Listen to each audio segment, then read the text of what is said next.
All right. Today on Conversations with Artists, I'd like to welcome Christopher Remmers. Christopher is a classically trained oil painter, educator, and entrepreneur. As an artist, he has built a body of work that explores myth and story through nature, ceremony, and psychedelia. His large-scale narrative paintings aim to initiate an experience of awe and transcendence by connecting the viewer to deeper meaning and purpose through archetypal motifs and chiaroscuro compositions.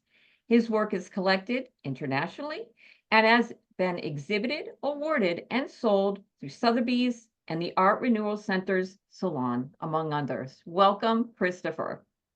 Yeah, thank you so much. It's an honor to be here. I've been a long time lover of the publication, so yeah, it's good to be here. Awesome. Christopher, why don't you talk to us a little bit about some of their paintings that you're working on right now, and maybe a little bit behind the process and maybe the surface you're working on. Yeah, you bet. Well, you've come in at a very busy season for me. I currently have like quite a lot of work up and running right now. I've got like what we can see here behind me on the larger scale. I've got a commission, a private commission, and then this smaller one is going to be a series of imaginative portraits that I'm working on with a documentary filmmaker. Um, Wow. And then the board back there is kind of like my ideation, sketches, studies sort of thing that's kind of a work in progress in general. And then maybe we'll get over there at some point. I've got like a very, very large scale personal narrative piece that's in the works. It's about 10 foot by 7 foot. And Awesome. so I've got a lot of projects in the works right now. And as it is, I'm also actively teaching and live streaming like painting stuff every week. And so I'm kind of set up to be moving around and like doing that stuff with the students quite a lot.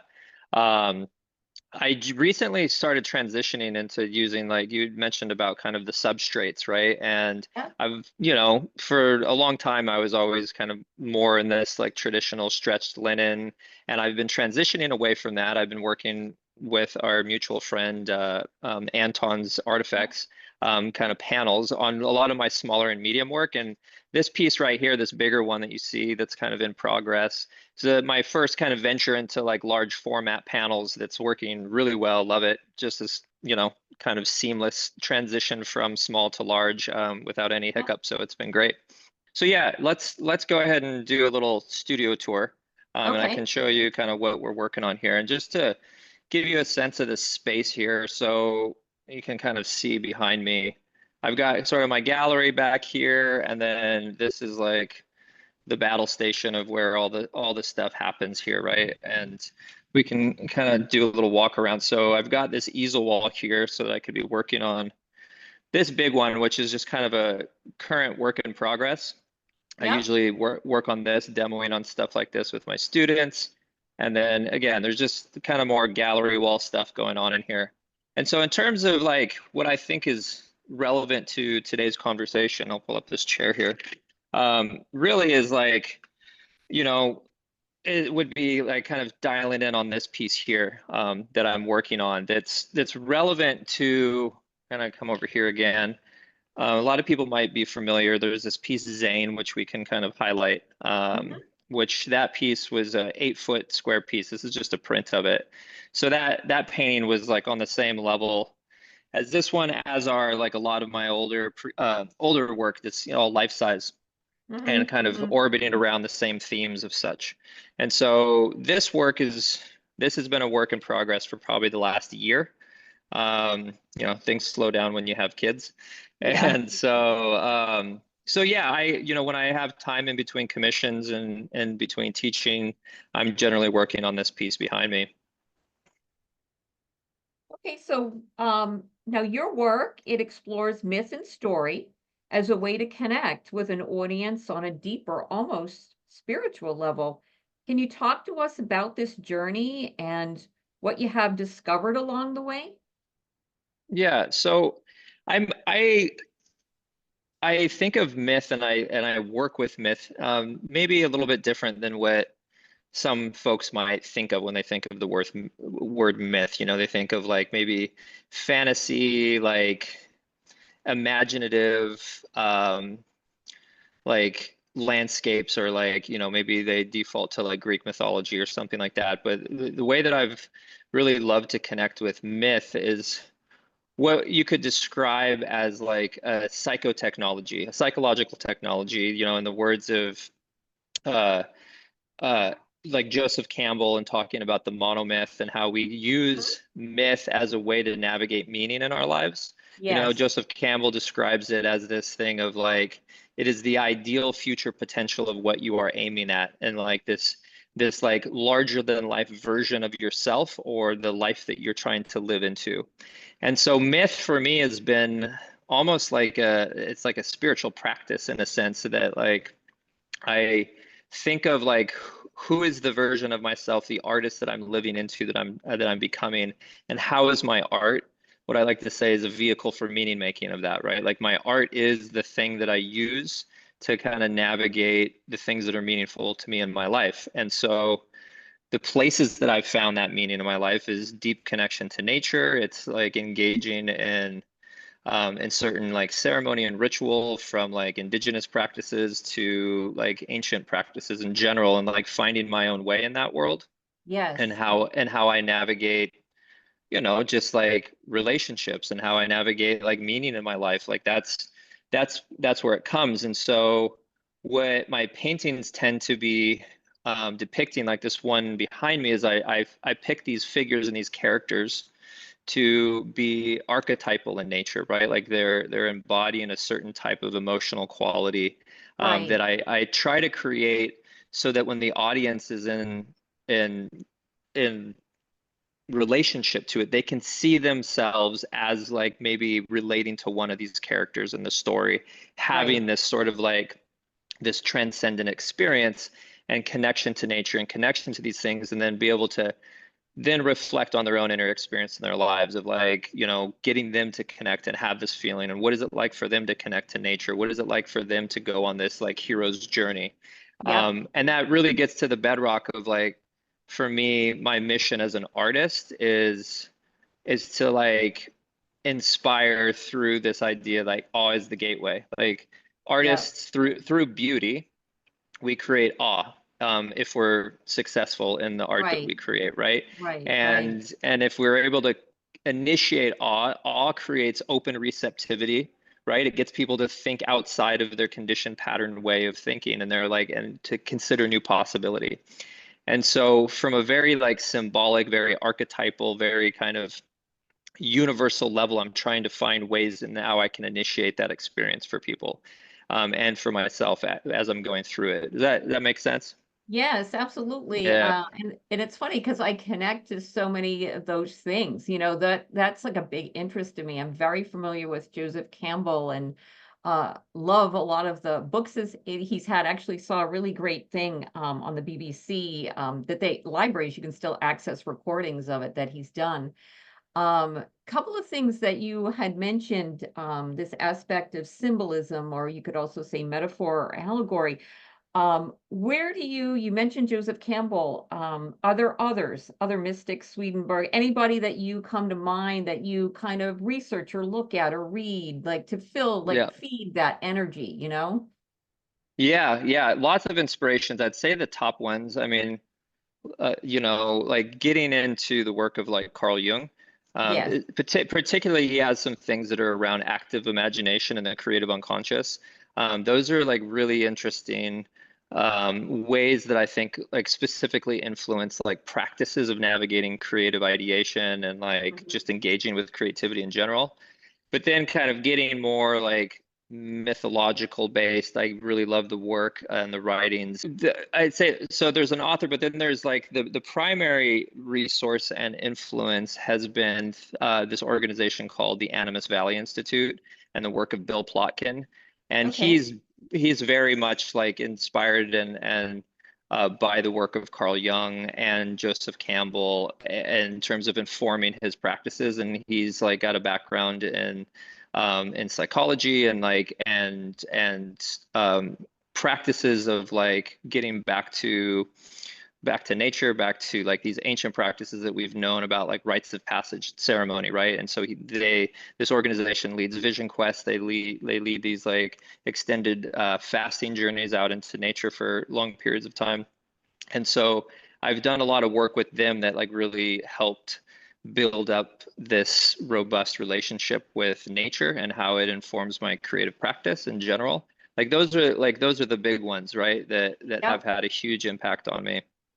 And I think we'll put, definitely share a link in the article with that. Kind of reminds me a little bit of the old Walt Whitman and the transcendentalism and getting Yeah. back into that seclusion and that nature aspect. And I think of all times, with all the social media and all the noise and all the craziness and the news, I think that's a hunger for many, Yeah. that's it's gotten to the point where I think people need it even more than ever. Hmm.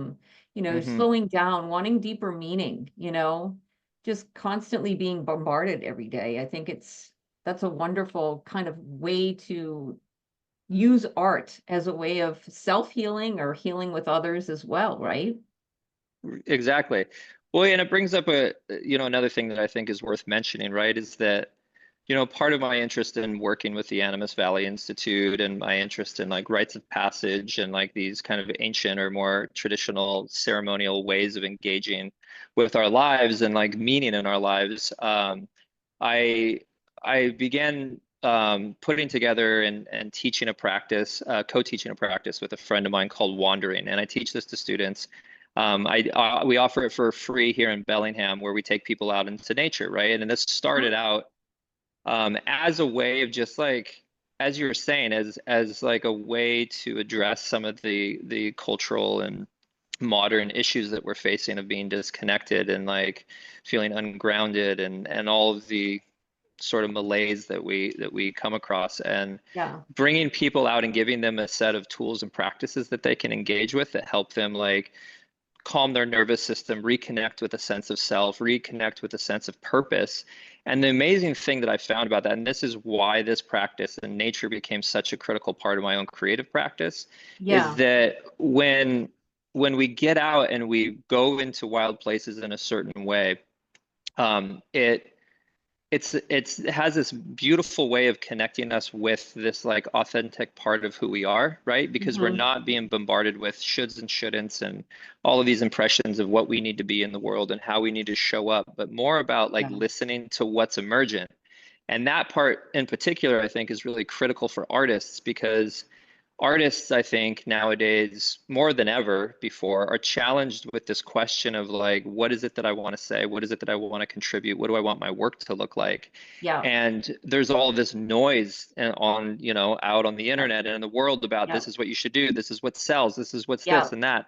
yeah, And I think we've become disconnected with the role and function of what art is for a healthy culture, right? Which is yeah, it's hungry for authenticity. It's hungry for people to come up and show the world like what is truly authentically them. And it yes, isn't about chasing sales. It's not about doing what's trending. It's about like yeah, being bold and brave and putting something out there that like you think is valuable yeah, on like a deep level. And so that to me is like the most important is like how do I connect with that in myself and how do I help others connect with that, right? To absolutely, like so that absolutely, more art is coming into the world that's truly art. It's about yeah, like what we see from outside the culture, right? yeah, Is like true visionaries, is true people that want to like actually help people to see, as David yeah, Hockney would say, right? yeah, And so that's like to me the main like foundational point of like the work that I'm doing, and that frankly like painting is just it's like the vehicle in which I'm using to do that. yeah. And for me, sometimes it's like painting just becomes that meditative state because we have to be into that right part of our brain, right? It's like a shift where Yeah. things start to just go into the space of where we are, and just out of, when you are painting, that act of meditation, let's say, do you listen to music? Do you listen to stories on, tape? Do you listen to sounds, brainwave music? I mean, anything. Is there something that is added to that experience? It kind of reminds me of, the automatism movements where, um, artists were inspired or stimulated by, you going out into nature. That's one thing, right? So as painting, as you're working, is there something that's you're doing in addition to just painting? Yeah, yeah. Well, it's a great question, and it's actually, over the years I've put together a process or a system, as it were, right? And this is part of like a system that I teach, Yep. and it's this like it's this thing that I call, which is I coin it like dancing with duality, which Ooh, I is love that. as creatives, right? Like we like there's this arc of an experience between initial inspiration Yes. and finish painting. There's like this whole landscape that we like navigate through in order to put something together that hopefully comes across as like a successful painting that is considered a work of art that like moves people, right?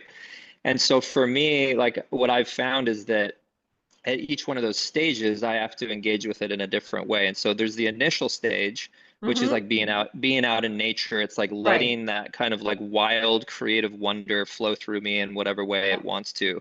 And Yep. that's like where I capture the initial idea, right? And so then I Yep. take that idea, I come back to the studio, and then I start to get more like concentrated, focused work on putting something together that's cohesive with my style, that's cohesive with this like my brand, as it were, as an artist, right? Yeah. That's like feeding through that. And so at that Yeah. point, then I'm more particular about like sitting down with focused work. I tend to in those like stages, I'm thinking a lot more like in a directed way, like when I'm doing sketches, because I'm trying to think about design, I'm trying to think about Yep. composition, and so Yeah. I'll listen to a lot of times, like, one of my favorite artists to listen to is this neoclassical composer named Niels Fromm. Mm-hmm. Um, and like some stuff like that, that's like instrumental, like maybe a little bit dramatic, like, but Yeah. like Yeah. Yeah. super Yeah. just kind of like gets me in the zone, Yeah. right? Yeah. And I listen to stuff like that as it kind of carries me through the design process. And the design process it can be, and I'll take you over here, it can be like really Absolutely. extensive where like the design process can look like initially, like I can show you here, like I've got these like sketches. They're like quick little thumbnail watercolor sketches.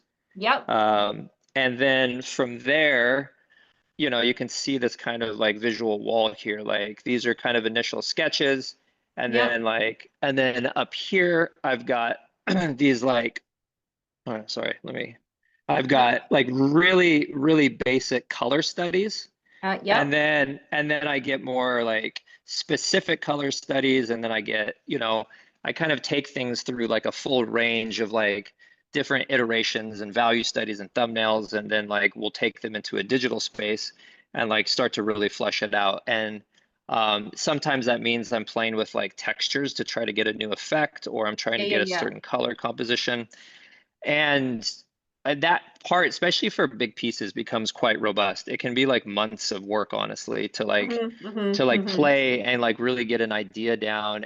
And especially if it's figurative, and then I'm like hiring models and bringing models into the studio, and like we can get deep into that. Yep. But during that time, the inspiration is very focused, very like concerted, very like the music, everything I'm doing is all about limiting distraction and keeping focus. But then when I start to paint, then I'm like rock and roll, because like for me, it's like by the time I start to paint, like 80% of my like compositional direction and like design and things are already figured out. Right. There's still going to be experimentation with mark making, but like for the most part, I'm a realist painter, and like Yeah. and so it's about like just getting the work done. And so then I like more high energy and like more, like Yeah. especially in the Yep. early stages of the Yeah. painting when I'm just massing things in. Yep. And so, but really like I've experimented with, podcasts, listening to podcasts a lot while I paint. Yep. And to be honest, I find that I work so much better when my mind's not somewhere else. Yeah. Yeah. I make my best work when I'm not trying to like follow the thread of another story or another thing. It's been great, Yep. but like and it was kind of a sad thing when I realized I was like, I work way better when I'm not listening to something, Hmm. in terms of spoken word. So yeah, that's kind of the rough arc of like what I go through in that space. So it kind of just stepping back, it's like you begin, it's like you get that you're open. You're really open to what inspiration will come to you. You're open to the experience, and then you know your own lens, right? You know where you want to channel that, you make Yeah. selections from that experience. Out of curiosity, I've worked with a lot of reportage artists in the past, and one of the things that they do is they make little studies on location or do journal writing on location so they capture this memory when the experience is happening. Do you find that it's just you immersing and then you get back in the studio and because I saw some writing next to your initial sketches, or do you actually try to say, how do I feel in this moment and capture it right there? I mean, Yeah. just stepping back in that process of, how do you bring that in? Like, you know what I mean? Like, what are some of the tools you use in that initial process? Oh, I love this. This I haven't talked about this very much. I mean, there's the first step, which is really simple, is I love to write. Like writing gives clarity, Yeah, I I agree. really I'm a firm believer in this idea that like as artists, it's like we're trying to grab smoke, Yes, initially when there's an idea, yes, right? And like yeah, it's this like pre-verbal primordial like whatever that's yep, like in this liminal space in our unconscious that we're trying to like bring out into the world. And so I think whatever we need to do to like catalyze it into a tangible thing that we can like look at and be like, okay, this is the thing, and I can build yeah, from there. And so it generally starts with writing, yep, sometimes poetry, but there's this practice that I've gotten really into over the last few years. This is one of the things we teach when we do the Wander workshops, which is practicing sculpture. And awesome. I was inspired by this initially when I was reading like stories from the Red Book from Carl Jung, and like when he was in his process of like he kind of went through this like psychosis, and like out of that emerged his whole depth psychology theory. And but like one of the things that he did is he would just do like sculpture, not to make anything specific, but just the Yep, act of like building things, and then symbols yes, would arise from that. And so awesome. what I do when I'm out in nature is I'll like wander, like I wander off Yep, path out there, kind of yep, like, open to following what catches my attention. yep, And then when I'm in that space, I'll there'll be objects that catch my attention, like a stone or a feather or a flower or like a piece yeah, of bark with like yep, moss on it or whatever. yeah, yeah, And I'll take those things and I'll just start to build something. And yeah, then like as I'm building, like this is where the metaphor starts to emerge. Because like when we're out there and we give quiet space, like yep, what's going to be emergent is like that's the thing we're working on, right? That's the thing that like the piece is about. We go out there with intention. And then as we start to build, it's like there's this relationship that's coined between you and the non-human world. And like when you start engaging, metaphor starts to unravel and tell the story and help you kind of communicate that in a clear way. I know this sounds like wild, but No, it's I I actually it's like it's totally I so totally amazing. get that. I totally Yeah. get it. Like sometimes I go with my daughter, she's also very creative, and sometimes I'll look at, we'll just walk in nature and just kind of like let things happen, and I'll see like some kind of little like area or sticks in the woods or whatever, and I'm like, "Oh my God, that's a whole like I can visualize a face and like, you know what I mean? Like Yeah. you see, Totally. it's like you're ripping, like a musician who kind of just takes sound and Exactly. does stuff. We're taking our visual acuity, right? And that feeling of being in that space, that feeling of Yeah. the sun, that feeling of the wind, that feeling of the smell of what's going on. It's more multi-sensual, you know what I mean, of something than just taking a bunch of photographs, right? And then just making a picture, Yeah. you know. Absolutely. And well, sorry, I realized I never finished my point too about dancing with duality, right? Is Oh, like okay. so that's the first part of it, which is like as artists, like embracing that childlike wonder and curiosity and of open exploration, right? And then we take that into kind of a constructed like like process that we can start to take that idea and turn it into something real. But it's so like, to me, especially as like an artist and a craftsman that's in the realist tradition, where Yeah. everything is like, it gets into this stage where it's very meticulous, it's very ordered, it's very precise. And like, so like these initial early stages of ideation and development are so critical for me to like practice that like wild creative artistry side of me, like that can be like Exactly. a spontaneous, it can be Yeah. open to like things coming through that are unexpected, right? And so Yes. that dance, and I think it's this beautiful thing that the artistry doesn't have to be limited to simply when you're sitting in front of the canvas. Like it's the Mhm. whole creative arc of the idea coming to birth, right? Exactly. Exactly. I know it's like something that I teach. It's called between planning and discovery. You know what I mean? Because you've got to have this elements of discovery coming in, because if you're just reliant on the whole planning, nothing new ever comes in. So you're just basically plagiarizing yourself doing the same thing over and over again, and you don't have that opportunity for new things to come in. So Right. in terms of once you have these new things and you come in and you're exploring them through that lens that we talked about, I noticed you also have like your color study. So yes, there's color that allows us to create form and believability, but do you think about color or explore color or look into other ways of color where color itself can have this psychological meaning? Does that have something that comes into your work at all? It does. It does a little bit, but I would say not nearly as much as value, Mhm. and light in particular. Like you've probably noticed about some of my older work, there's all the like the glowing light orbs. Yes. Yep. And in that space, like I'm really interested in the symbolism of light, inner light in particular, which was like that whole series was about individuals' inner light. Yeah. And a little bit about like, I was given this sort of what you would describe as like when I was doing my Animus Valley work, you're given like a soul name, as they call it.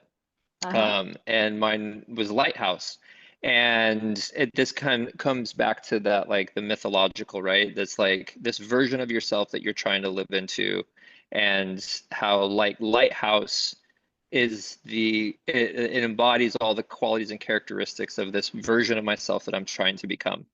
Yeah. And anyway, so like mostly through light and value, but like color, you probably notice in my work that there's like pretty extreme color temperature contrast between warms Yep. and cools. Yeah. And I would say like there's this, I would, exploring it a little bit about like, I feel like on the warmer side of the palette, there's like this familiarity, there's comfort, there's knowingness. And then on the other side, there's like the unknown, the mysterious, the like, Yeah. the crossing the threshold. And I've thought about that like a little bit. Actually, this painting right here behind me is called Threshold. Hmm. Um, and so I'd say lightly I've worked with that. Like it's been in my on the periphery of like my curiosity, just because I know you know there's this relationship between frequency and color. Like I've Yes. got I've got friends that are Yep. musicians that do like binaural beats. There's Yep. a friend of mine who has a company called Source Vibrations, and he talks about how like color has like a certain frequency and resonance that can tap Yes. into people. And I think in the future that's something that like I will tap into, and maybe I'm already doing it on an unconscious level, right? And like Right. why Right. the palette that I use resonates with me so much. But for Yep. the most part, like I deploy like a lot of different like little micro techniques to create contrast and luminosity. Like that's the thing, is like how do I get work to feel like it's glowing and to feel Yes. like it's, that's the main point in my compositions that I'm really after. Yeah. Now, in terms of compositions, especially because you have a lot of like drama in your work, do you look at like movie directors work? I mean, what do you how do you feed Mm. that part? Like, so compositions don't become very similar. Like, is there something that you kind of have an affinity for? Because you obviously are bringing in a lot of input for your sketches and your ideas. On the composition end, just to kind of fill that cup, what are some of the things you look at or like to experience? Yeah. Yeah, in terms of like artists and film, I deeply inspired. I mean, from like the artist front, there's kind of like the whole chiaroscuro, Hmm. Caravaggio and everything in that realm, and Baroque art, and like really inspired by the work of Odd Nerdrum actually. Oh, right. Yeah. He was one of the reasons I decided to become a painter actually. Oh, awesome. And but then like getting into like film, like actually this right here, this piece here Yep. is a capture from a cinematic still from the HBO series Raised by Wolves. Oh, And then awesome. like and then that's also a cinematic still copy where I'm kind of studying composition color tones Yeah. from Yeah. another movie that I think it was called like Christ in the Desert, that was like some HBO special that just had this like beautiful color palette throughout the whole piece. And so I'm inspired by like film quite a lot. I think film's inspired by a lot of the old masters, and like, Absolutely. and Absolutely. so yeah, I think, but I wouldn't say, there's like the artists that I mentioned that are kind of some standout. I'm not, you know, there's not any specific filmmaker or director that I can call out, but I'm always kind of looking out for it. I take screenshots all the time, Yep. Yep. and of things like that that I think are really beneficial, and then do color studies of them to kind of understand and integrate like what that palette is and what the value structure is. And Yeah. I've always felt like doing color studies of other work is such a amazing way to learn. So. Yep. Yep. And it kind of gets you to think about, when we just look at something, and of course that's our world today. We look at something and that's the next thing and the next thing. But when you go sit down and you draw or you paint something, you know it in such a different way. You know what I mean? Yeah, You learn things that you're not going to get just by looking, really yeah, quickly. Because yeah, then you start to look at it and go, well, wait a minute, what else do I have to do to make that illuminate, like you said, that technique? Like, I need to start to do some things with contrast, some things with color, some things with, that's going to get that vision biology out onto the canvas, right? Because it's yeah, the way our eyes see something. We need to be able to interpret that. And there's no like books that you can go to. You have to work that out, right? As yeah, artists, yeah, those are yeah, things we have to kind of work out. So I think it's interesting. Also, you mentioned in the beginning about you working small and working large, and as an artist, we all know that when you go from something that's small to something that's large, you're doing a different kind of active painting. You're using your really full body.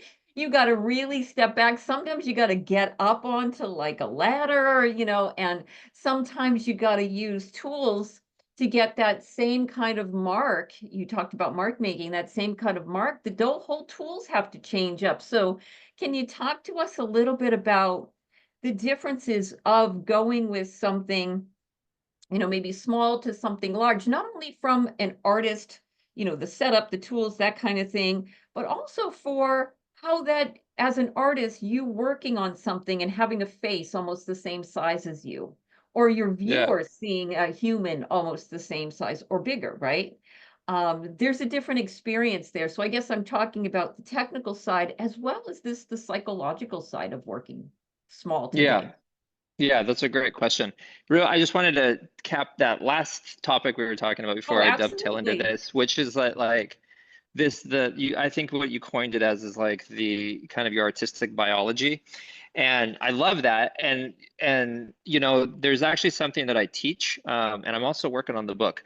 But there's this, it's called compositional guidelines, and it's Uh-huh. like it's getting in touch with what your own authentic like artistic biology is, and like Mhm. creating a list or like a vision board, like a representation of like what you want your work to be like so that it Yes. orients you to kind of create that cohesion. And so I think that's really important just for people listening to like take the time to figure that out, Yeah. because Yeah. it helps you. be able to like be inspired by everything, but that it all comes through this filter that all starts to like build what your kind of signature style is, which I think Yeah. is really important. Yeah. So anyway, I just wanted to cap with that. Um, in terms of, okay, so the process, say like with a big piece like this, like both technically and why I go big. Yeah. Maybe let's start with why I do big, which is to me, art has always been about the experience. Yeah. And I think about like the experiences I had that influenced and inspired me to become a painter, where being in the presence of like massive, kind of epic works of art, when I think about there's like the Raft of the Medusa, and there's like the Slav epics, and there's like, the Night Watch, and the Odd Nerdrum's pieces. A lot of his stuff is all like very big. And I Yeah. just stumbled into a solo show of his when I was like 20. That was like his Wow. last big solo show for the last 20 years in the United States. And I was like, Yeah. holy smokes, wow. Yeah. And and I think what it is that it elicits that awe experience, and it creates this other level of relatability and immersion into what we can experience with art. Of course, like COVID has made that a lot more challenging, Yeah. and we're kind of coming out of that. But Yeah. I'm working on this side project that's been in development for the last few years called Evolving the Myth. And Evolving the Myth is a production company that's about creating immersive art experiences using large scale narrative painting to tell a story, to bring people into a space where they like go on a journey, right? And so Yep. that's like what this piece and other big pieces that I've been working on are moving towards, is to like kind of shake up the way that like the conventional like gallery exhibition scene is. And Yes. like, if you were to take like say like the Meow Wolf model and then Right. like Right. apply that to the fine arts, right? And to Yes. and Yep. and to painting. And Yep. so anyway, Yep. that's one part of it, is that like trying to instill this particular emotional quality. And so when I'm designing and I get sort of my color studies and I get my like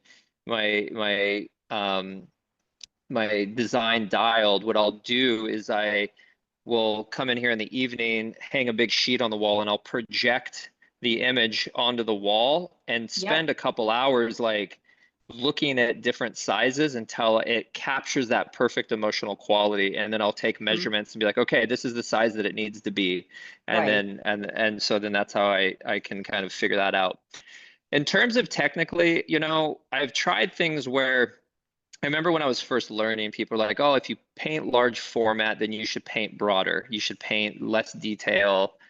And so I started that way. But then, I went on this trip to the Louvre, like it was like 7 or 8 years ago. Hmm. And I was looking at these paintings that were like 20, 30 feet tall, and the detail was like Hmm. so refined. And I Yeah. was like, and it kind of it was like an experience that I had, that it was like, well, that's the way I like to paint. I don't want to paint like broad. That's just not. Yeah. And so I actually still paint quite detailed on my large paintings. There's like a little bit of shift in that like, yes, I can use bigger brushes and I can actually cover ground a little bit more quickly in certain Yeah. regards. But Hmm. I really enjoy painting big. And technically, it's not that much different. I would say the size or scale that is the most challenging for me is very small. Like really small Yeah. canvases is Yeah. Like like teeny ones. You yeah, can't yeah, get yeah. the eyes or anything in. It's Yeah. like you feel like you're going blind. I get you. Yeah.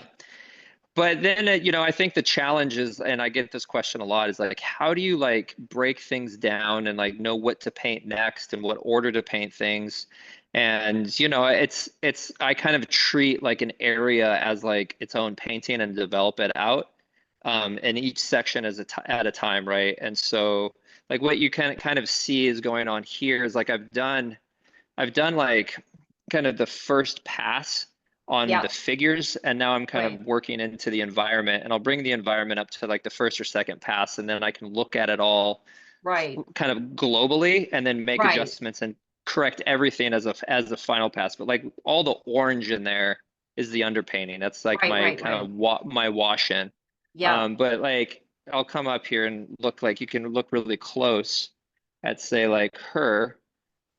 she's like in her, I've done 2 passes on her. I've got one more like deep refinement layer to go. Yep, And like, we can come down here and look at like what I've done with the skirt and things like that. yep. And so I'll bring certain areas up to more of a finish and then kind of pause and then go bring the rest of the painting up to a finish. And I'm currently for this piece needing to figure out a scaffolding to be able to like work for many hours Yeah, because up it's on a scaffolding backbreaking. without, yeah.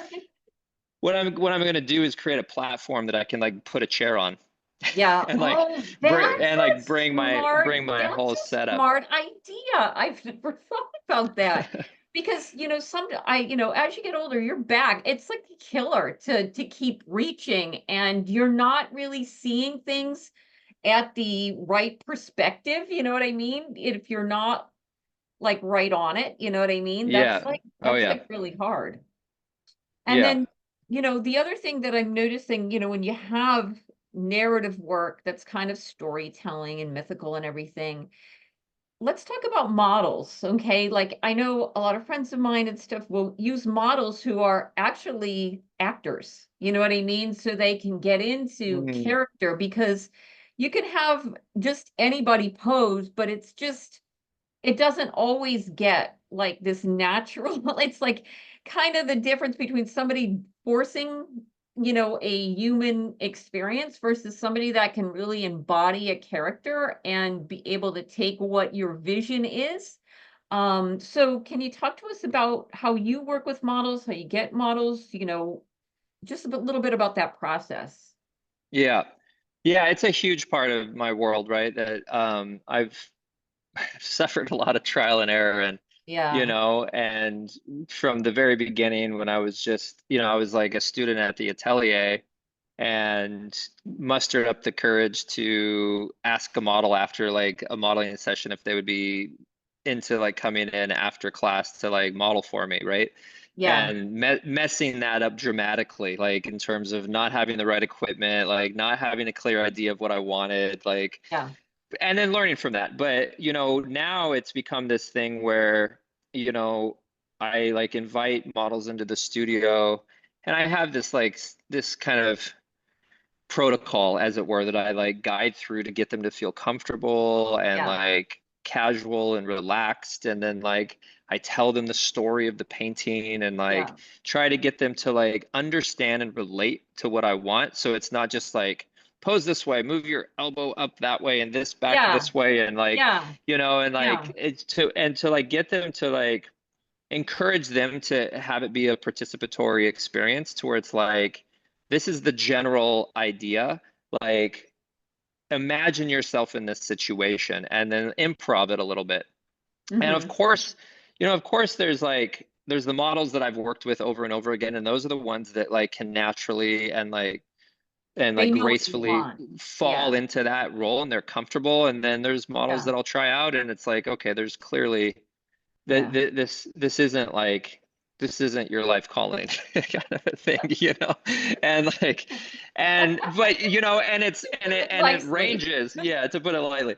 And it's not that like sometimes they're professional models that work great, sometimes the professional models are the worst, and sometimes it's some Exactly. random stranger Yeah. off of the street. Like for instance, here I'll share. I just actually ran into him the other day and we're good friends, but there's Yeah. this painting here, the Yep. Sentinel, this one Yep. here. Yeah. This is a print. The original is life size.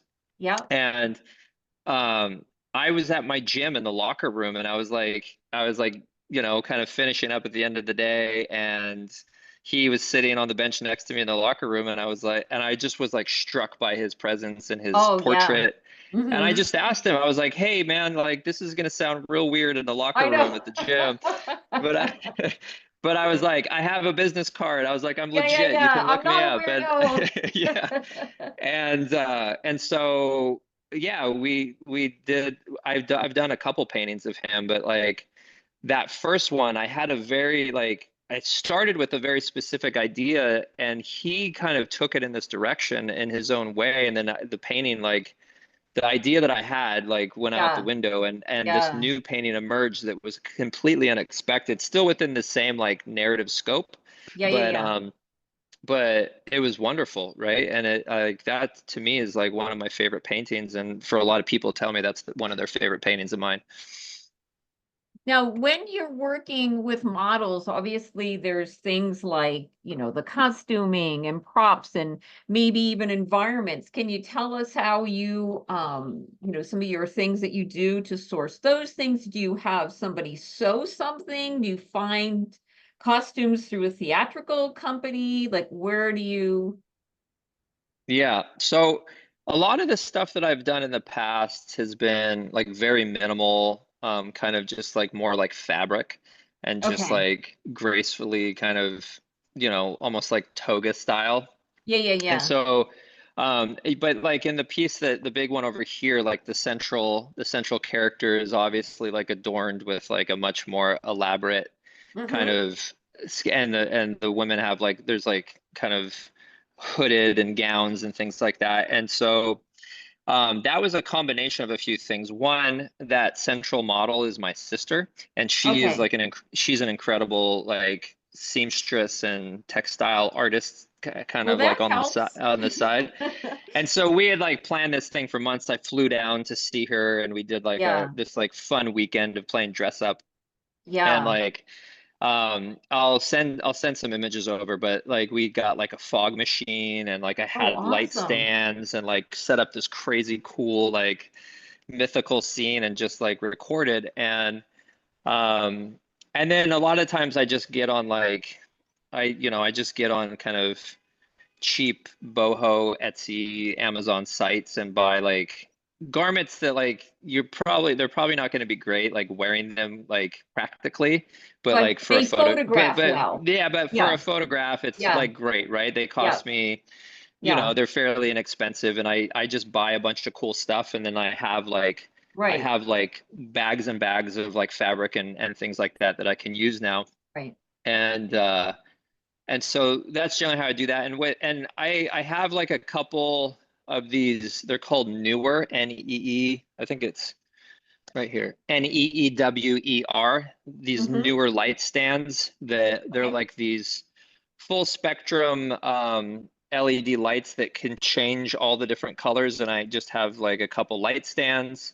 cool. And so I'm really particular, this is pro tip for people that are like taking their own images is Yeah, like yeah. really get clear on the scene that you're creating, what direction the light is, and all of Yes. that stuff, and kind of Yep. record it and note it so that like everything that you do in terms of creating your own reference images is relating from the same direction, the same vantage Yes. point, the same Yep. perspective, Mm-hmm. so that like you can, so that way I can like I'll create, like over in like the corner of my studio, I'll set up the scene. So the lighting's all in the same place. And then I just bring models in based on Yep. where I want them to be placed. And Yep. then all the lighting, my camera's at the same height. It's set up permanently during that Yep. whole time. And Yep. so then when I go and do like any kind of post production, like digital work, Yep. everything is just relating. Relates. And so it Yeah. saves so much time, Yeah. you know, Yep. and for everyone out there is like, you, if you want to be a figurative artist, or you are a figurative artist kind of getting started, stop looking for images online. Just Oh like my God. Yeah, just that's not, bite don't the even go bullet there. and start to learn to work with models. It's not as Yeah. hard as you think, and it's Mm-hmm. actually really fun. And it's Yeah. not as Yeah. expensive as you think either. So, And it's going to yeah. save you so much time trying to figure out, I've taught undergrad before. I teach actually in a couple MFA programs, but when I taught undergrad, trying to get the students to use reference, they will do everything and they will work so much harder to try to make it happen with all these disparate things. Half of them aren't even lit. They're all like blown out lighting. Oh yeah, it's much Yeah. easier. And then understanding perspective so you can see.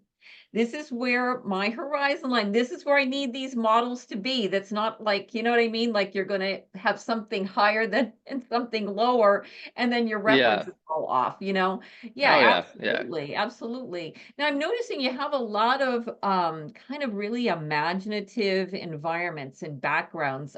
Is that something you explore, you know, maybe digitally with 3D environment programs that you create, or are you making miniatures like some artists have done in the past? Like how are you, you know, how are you exploring those kinds of things? Yeah, I mean, for the vast majority of it, it's all just imaginative, and then I Okay. like will kind of the process that I go through is and this is changing actually because I'm becoming more and more like intrigued and inspired by landscape in general Uh-huh. and have it and Hmm. but like for the most part, the central feature of my compositions has been the figure. Right. And so the figure informs the overall design in terms of gesture and flow and like compositional direction. And then Yeah. I will kind of imagine an environment that's subtle but like supportive, if that makes sense, right? And so it's like Yeah. about where do I want to place like a change in value that kind of moves the eye around and kind of Yep. breaks up and creates depth. And so like in some of my earlier pieces, the environment was like pretty minimal Yeah. and like more shallow, Hmm. whereas and it's become more and more expansive in recent pieces. And like this new one that I'm working on was Hmm. sort of, like if you look like in the background, Right, right. like behind there, there's these old kind of like Yep. ruinous, Yep. Yep. Greek kind of ruins, and then there's these like strangler fig kind of tree sentinels on both sides. Yep. Yep. And that was a combination of like I kind of was like what's supportive of the narrative of where they are and kind of time, Hmm. place, like what I'm trying to convey. And so then I just what I generally do is I create these image catalogs, mostly on Pinterest. Pinterest is like I love that tool. Yep. Yep. And so I create entire folders that's like all on like ancient ruins, right? And Yep. so I've got like a few dozen of them, and then I sit down and then I start sketching, and I like Yep. sketch and I build out to where it's in the right Yep. perspective and right Right. orientation and right lighting. And I do it from imagination. And Yep. same with like the trees and like those things. And I have in the last like year, a bit more, there's certain components that I actually will use AI for. Hmm.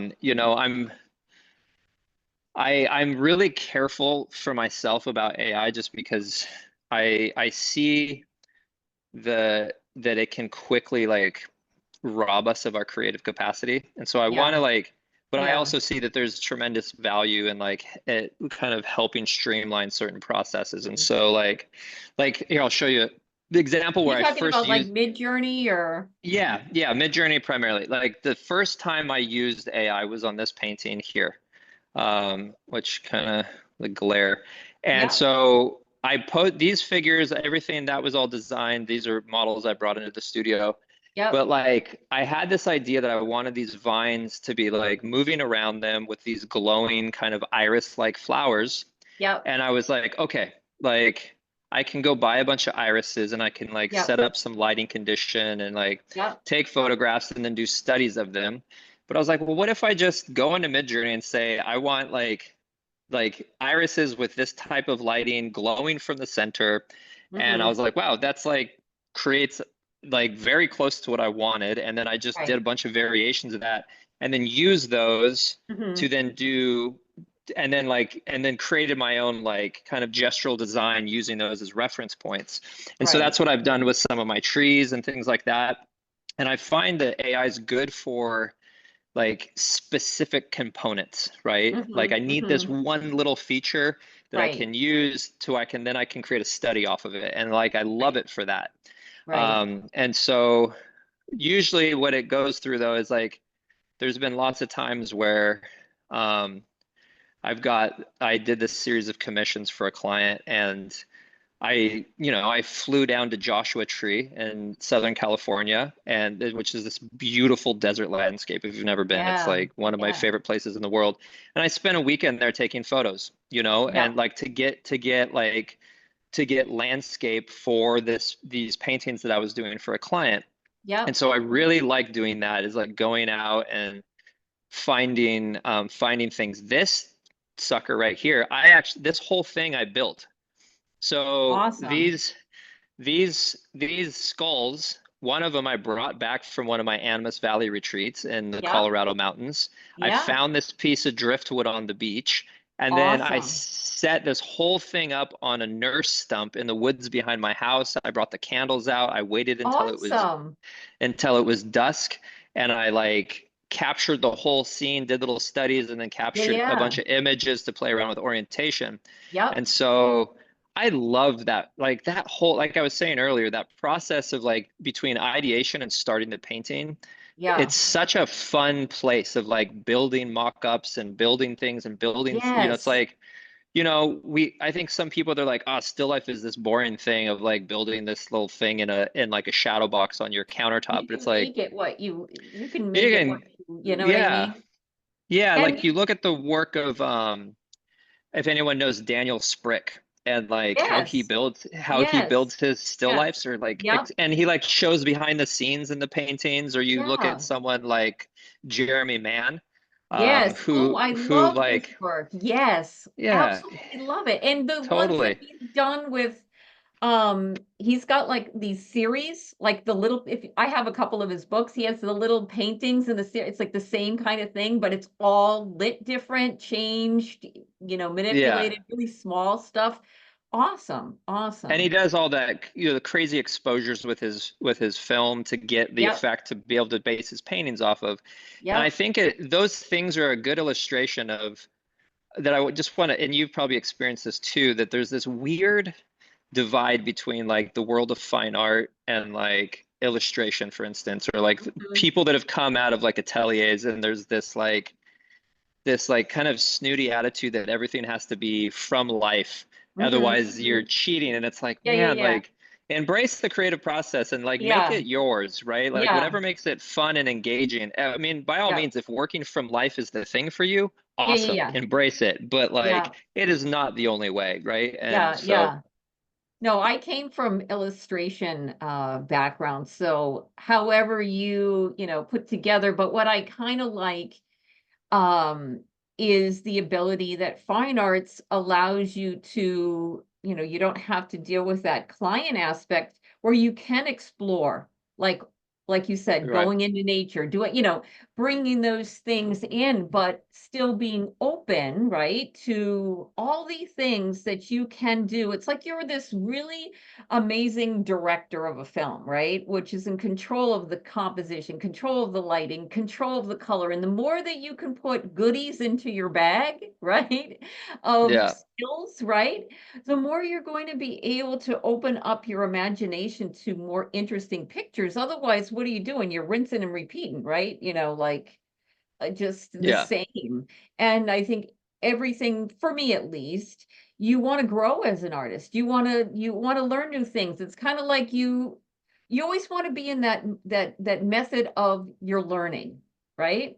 Like Yeah. you're bringing new things in where it's challenging you. Because isn't that what makes it most interesting? Like if you feel like you're working on something and it's just like, yeah, I already know what's going to look like. You know what I mean? It's like there's nothing you're going to get out of it, from Yeah. going on Yeah. a journey with that painting. Then you just kind of feel like you're walking around the neighborhood, seeing the same thing over and over again, Totally. and you're not going out, you're not leaving the shore. You're not like, taking a walk away from that shore and seeing what's out there and sailing new lands and that kind of thing. So I definitely think that those are things that artists, and it's again, I guess just both, or at least both of our opinions, and definitely will probably be a lot of opinions on some of the artists from Muddy Colors is, you know, use what's there. That's what artists do, Yeah. right? They use what's in front of them and kind of make something from that. That's kind of what art is. Now, I wanted to talk to you, just thinking about exploring. I noticed a few of your paintings on your website kind of have these really the figure comes out of like an abstraction, almost like a fluid abstraction. It's not like a real Hmm. kind of scene. Now, is that something, and I think they were titled in mixed media, was that something that you worked up some things and then painted from the textures as a reference? Because it almost looks super smooth, you know what I mean? For something to be Yeah. super fluid, you know, knowing, because I Yeah. work with a lot of abstraction. So where is, what, can you tell us a little bit about that process and those kind of works that you have? You understand which ones I'm talking about, Yeah. right? Yeah. Yeah. Yeah. Well, there's a couple different ones. So there's early on, there's this painting. It's called Einsof, Einsof, Hmm. which is like this woman and man kind of spiraling inside of like a nautilus shell. And Okay. that was like that one is like much more experimental, and like the environment, the abstraction was all that's all oil painting. It's all Okay. kind of the same. And but then I had this like really wonderful kind of relationship emerge when I moved into my gallery here. That Hmm. you know this is kind of a building of art galleries. Oh, And awesome. two doors down was this artist Jax Mildner, Okay. and she did these abstract acrylic pour over paintings, right? Yep. Yep. And we were just hanging out one day, and we're like, man, how cool would it be to like to collaborate? And so Right. I think the pieces I got some prints here. The pieces that you're referring to are like these ones here. Yes. Yep. Yeah, Yep. yeah, yeah. So there's we've done four collaborations. I've got one really, really big one that's being repaired currently. I ripped a hole in it. Oh, But those ones essentially she would do a pour over and then like hand it off to me and like, okay, let's imagine a figure kind of right. emerging out of this space. Oh, that's cool. Um and so the first couple we did were more just like there was no collaborative design in the sense like she would just do a pour over and hand it to me and then I would kind of Yeah. figure Yeah. it out. And then we did ones where there was more intention around like, oh, let's like do the figure kind of coming out of this space and moving in that way. Right. And so that was just, that worked because she worked in acrylic, I work in oils, so the Hmm. under layer was acrylic, and so it was really Yeah. easy and seamless for me to then take that and build in and then I would have to kind of figure out how to like match her style with oil paints of how the figure would kind of Right. come out and merge into hers. And that was a really fun collaboration, and it's influenced some of my work going forward and some paintings that I'm Yeah. doing that I'm designing now that are like early stage where I'm going to be bringing in more of that. Yep. Sadly she hung up her hat, and Uh, she's now a firefighter. So, oh, but okay. yeah, yeah. So, Yeah. yeah, I got to figure out how to continue those in my own vein now. But yeah, I've got some ideas, and I've done some paintings in the past. Like I said, playing around with abstraction. I mean, I'm doing it like in this big piece. You know, like I'm kind of developing like all of this stuff in here Oh, for her absolutely. dress, Yep. Yep. and Yep. actually a little it's talking about our mutual friends, Vanessa Lemon. Yeah. Yeah. um, I actually, when I was like initially designing this piece and I had all these questions about like mediums and textures and layering and glazing, Yeah. it was Yep. like Yep. bridging into a realm that I was unfamiliar with. So Yep. I went and took one of her weekend workshops and Oh, like kind of awesome. was able to like learn quite a lot about like abstract mark making and materials and things like that. So that Yeah. was super helpful. Yeah. And then it's like this new tool, like we talked Yeah. about before, you bring it into your vein. So one of the things I wanted to definitely talk to you about is your work in series and how you plan work in series. And how do you know how many that you do? Like how broadly to break? Does it come where you plan the whole thing out? Do you go just kind of build until you're done with it? You know what I mean? Like Yeah. you can talk to us about series and then maybe show us if you have something in your studio work that you've done in a series. Yeah. Yeah. So I've only done like one thorough series, and I'm in the works for a second right now. And Hmm. the first big series was the one with essentially people holding all the light orbs. And that was Yes. like Yep. that was like about 12 paintings. And it wasn't planned to be a series. When I first came at it, like the first painting that I did was my painting Zane, which was that big one. That was a painting Yep. that was in the ARC, Yep. and then right after that, I had a solo show to do with a Bend Gallery. And Yep. so I was like thinking about, okay, like what am I going to do here? And Yeah. so essentially I kind of it was more about like thinking of a theme and Yeah. how I wanted to go about it. And I was going to do as many paintings as I could possibly do in the time that I Yeah. was Yeah. given. Yeah. Yeah. And so I I just started kind of sketching out and like playing around with different ideas, but that series was very open and fluid because the process kind of coming back to like how I work with models was I had these like glowing LED lights and I Hmm. really wanted to play more with improv. And Yeah. so I just started bringing art models into the studio and handing them this light and said, Right. okay, here's the thing. What would it I want you to act out the experience of Hmm. what it would be like for you to be encountering like your own soul or spirit kind of outside of your body and you're holding this thing and like how would you respond to it? How would you react to it? Yeah. And then like they would just improv and Yeah. we would see what happened from there. And then there were some that were a little bit more intentional than others. But that was the first thread. And the second thread is that I was really deeply interested in exploring the dynamic of the masculine and feminine that Hmm. exists Hmm. within each one of us. And so that was the other prompt that I would give people is like, Yeah. how is this alive for you? And so I worked with some couples and I worked with individuals and Yeah. got like a lot of varied differences, right? And so most of Yeah. those paintings are gone now. Like I've Yeah. got a few, like there's this guy here, Yeah. Nomos, which is one Yeah. of them. Yeah. Um, and then and then I've got this painting, which it'd be hard for me to let go of. There's this Yeah. painting here, Invocation. That's actually my wife, Oh, awesome. and so anyway, I was mostly just like looking at this intersection between like these big overarching themes and Yeah. how what it was like to invite someone into that and see how they reflected on that theme and like where we met from Yeah. artist to sitter. And so in a sense they're like almost like portraits. Hmm. And so like there's the painting Sentinel that I was talking about where that was a similar thing, and there's like the priestess, and all of these ones are kind of these are all the prints kind of Yeah. orbiting in that whole world.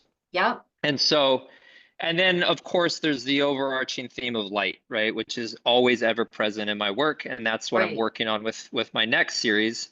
And the Yep. way that I'm playing with that now is like light then is becoming a much more sort of broad theme. It's less like individual and it's Yeah. more from a place of like I'm thinking about people gathering around fire Yeah. and like fire and ceremony and like storytelling is like going to be the Yeah. central theme. And so, Yeah. in terms of where I'm at with that, like one You know, second what's here, let me. interesting, Christopher, it kind of like ties us into what you talked about right in the beginning of being the lighthouse. Yeah, exactly. Well, And that's that thread, when I was talking yeah, about compositional yeah, guides yeah, and how like it's my North Star. When I yeah, sit down to design, like that's yeah, always the primary thing, yeah. right? And Mhm. so like if we look at let me kind of zoom in here. Like, so these are like sketches. It's like a couple sitting around a campfire. This is going to be these people kind of in a cave with Mhm. like a fire illuminating the walls of the cave and coming up. But a lot of this is going to be around people sitting around telling stories, right? And this is like, to me, this idea that I've been excited about, which is like, sort of the birthplace of myth, which was like us sitting Mhm. around telling stories Exactly. to like, what's this idea that like we tell, it's like the idea of fiction and Mhm. fantasy is to make things larger than life so Yeah, that they inspire us to move yeah, towards them, right? Like if they're just yeah, mundane, kind of the ordinary, like yeah, they don't encourage us or inspire us to do yeah. things that are like bigger than ourselves or Right. challenge us to move forward, right? And so like it all started with storytelling, and then stories Exactly. became mythologies, and mythologies became artwork, and that artwork Yeah. showed up as shrines and Yep. cathedrals and like these Yep. great things of like pillars of Yep. inspiration for us, right? And that's what art Yeah. is essentially. And Exactly. so like these studies are around like people gathering in early like time around fire, where this like Right. the birthplace of all this was, right? So that's the series Yeah. I'm working on now. Yeah. Now you had a couple paintings that we were talking about in the beginning. What's on your easel now? Like, what are you working on? Yeah. Um, yeah, I think it's okay to talk about these. These Oh, haven't been okay. like fully okay, so I'll talk about this one first. Yep. This is still early stage. But essentially I'm working with this this documentary filmmaker.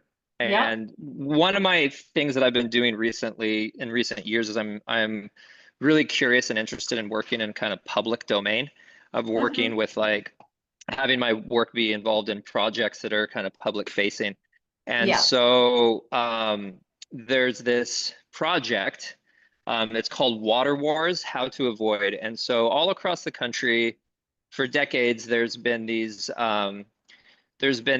conflicts around like water rights adjudication, Uh-huh. generally between like indigenous people and other industries Yep. and Yep. like land disputes, right? And so that's something that's happening here in Whatcom County around the Nooksack River. And there's all Yep. these people that are involved between like the Lummi and the Nooksack people and farmers and Yeah. the whole community involved in the health of the river and who gets rights to what. And this documentary filmmaker is doing this really amazing thing of like bringing these people together to talk about like how to handle these situations in a better way that's Right. not conflict oriented, right? Yes. And my job as the artist is actually to do portraits of these individuals and their relationship to the river. And Awesome. so we're doing this fundraiser event that's going to be next month, and Awesome. I'm going to be sharing two paintings of a series of a bunch of paintings that are then going to lead to like a large narrative piece. But this Yep. is essentially I still have a lot of kind of this more kind of smoky, ethereal stuff of him dispersing into the environment of the Nooksack River and Yep. these salmon kind of coming up and swimming as Yeah. like almost like a surrealistic depiction. And so, Yep. um, and this is like for this piece, I went and like we interviewed these people and filmed them, and then I like got to know their story, and then was able to Yeah. capture images for that.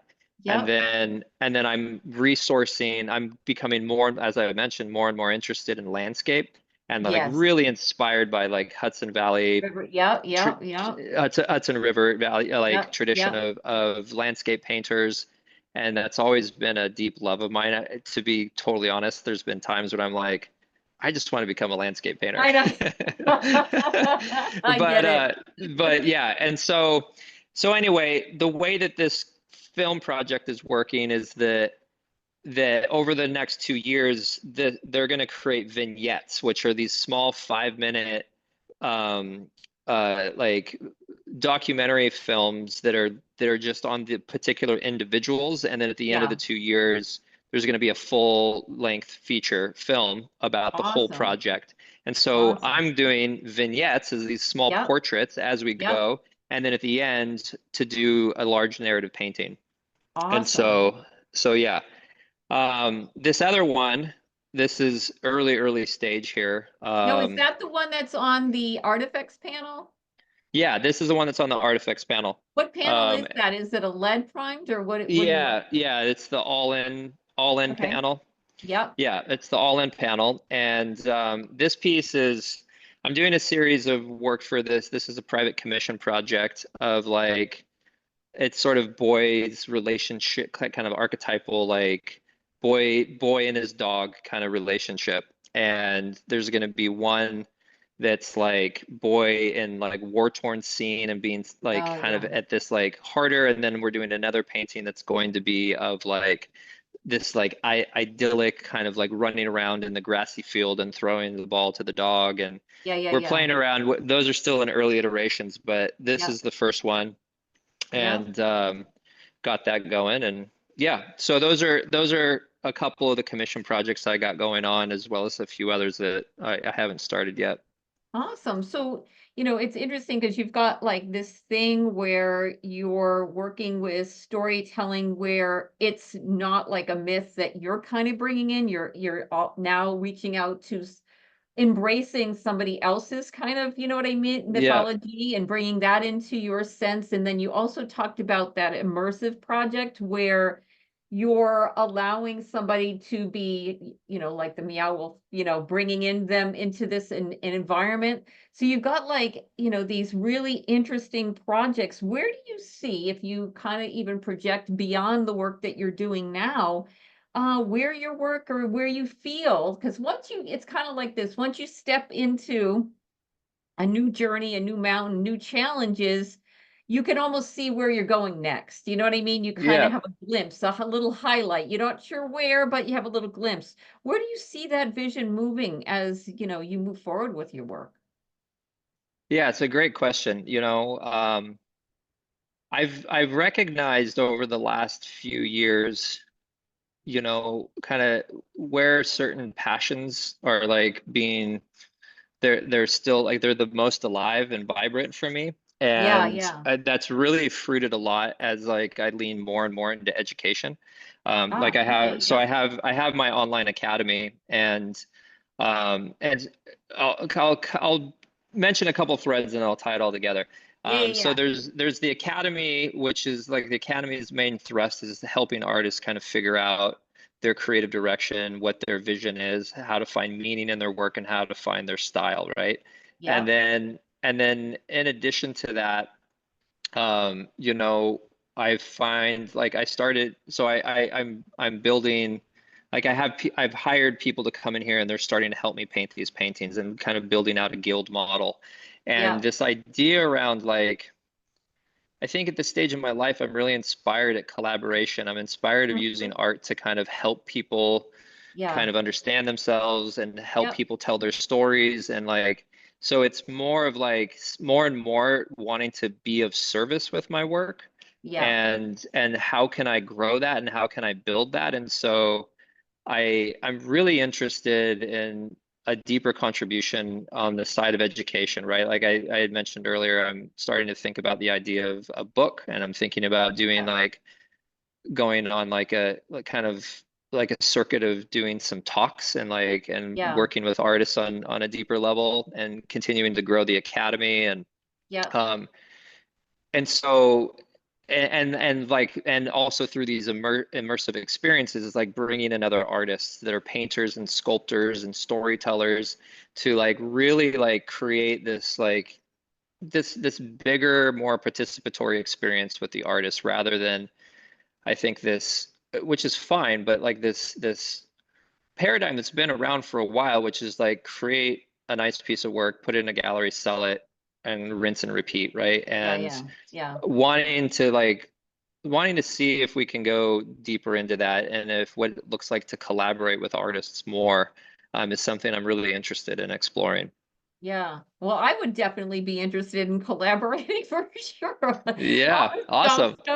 sounds Yeah, like so much like that interests me because of the writing aspect. A lot of the things that you talk about, the symbolism and the more meaning, you know what I mean? I think being an artist, being an artist who's married to an artist, who's got a daughter who's an artist, I know, what it's like to kind of be more into that world, and yet I have a vision when I like I said, I teach in a couple of MFA programs, mostly illustration.